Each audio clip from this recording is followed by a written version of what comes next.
Assalamualaikum warahmatullahi wabarakatuh. Saya Ika Putri Suryani, NIM 114 dari kelas ES 4C. Di sini saya akan menjelaskan sebuah kasus yang kita jumpai dalam kehidupan sehari-hari tentang akad wakalah.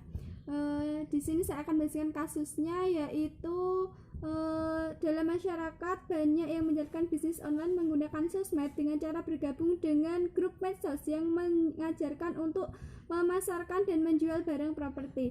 Admin di grup tersebut menyebarkan informasi aset properti yang akan dijual beserta harganya, kemudian memotivasi seluruh member grup untuk memasarkan properti yang diinformasikan admin tersebut.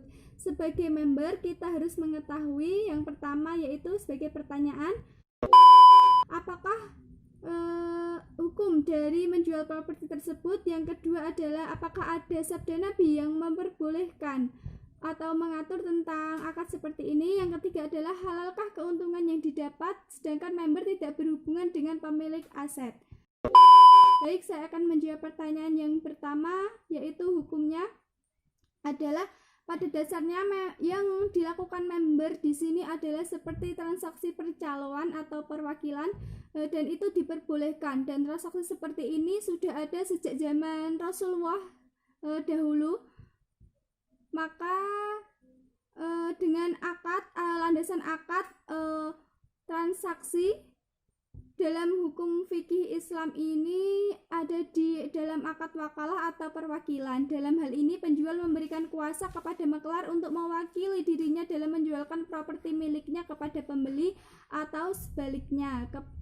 Maka maklar harus menyampaikan informasi sekecil apapun kepada pembeli atau penjual dan tidak boleh menyembunyikannya, apalagi mengambil keuntungan yang lebih dari transaksi tersebut. Hal ini dilarang oleh agama, dan dalam akad ini tidak diperbolehkan. Seorang maklar harus menyampaikan secara sejelas mungkin.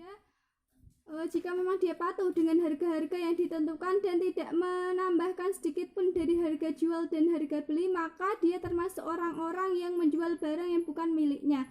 Hal ini didasarkan pada sebuah hadis dari hadis riwayat Abu Daud yang berbunyi, wahai Rasulullah, aku didatangi seorang laki-laki yang ingin membeli barang yang tidak kumiliki. Apakah aku membelikannya di pasar? Maka Rasulullah bersabda, janganlah engkau menjual barang yang tidak engkau miliki. Hadis riwayat Abu Daud nomor 3505. Namun, jika dia menambahkan harga sendiri di luar harga yang ditentukan, maka dia dianggap menjual barang orang lain dengan harganya sendiri. Artinya dia menjual barang yang bukan miliknya. Hal ini tidak diperbolehkan. Ketiga, halalkah keuntungan yang didapat sedangkan member tidak berhubungan dengan pemilik atau admin bukan pemilik? Hukumnya itu halal bagi member yang menjualkan properti tersebut jika sesuai dengan harga yang ditentukan. Transaksi seperti ini oleh sebagian ulama itu ada yang memperbolehkan karena cukup mewakili pertemuan antara pihak pertama dan kedua.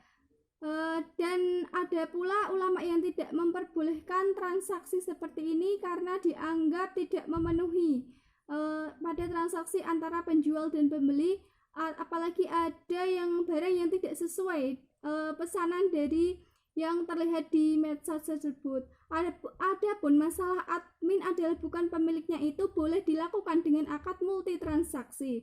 Bentuk akad ini sudah banyak dilakukan oleh bank-bank syariah dan bank-bank internasional lainnya yang berbasis syariah.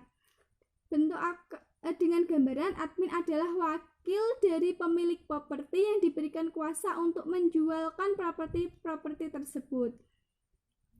Maka kesimpulannya adalah masalah dari multi akad ini dalam suatu transaksi memang masalah yang diperselisihkan oleh para ulama. Namun beberapa ulama juga menghalalkan dan memperbolehkannya. Maka hasil dari jual beli dapat dihukumi halal menurut pandangan ulama kelompok yang pertama dengan dalil dari sabda Rasulullah telah melarang adanya jual beli dari satu jual beli.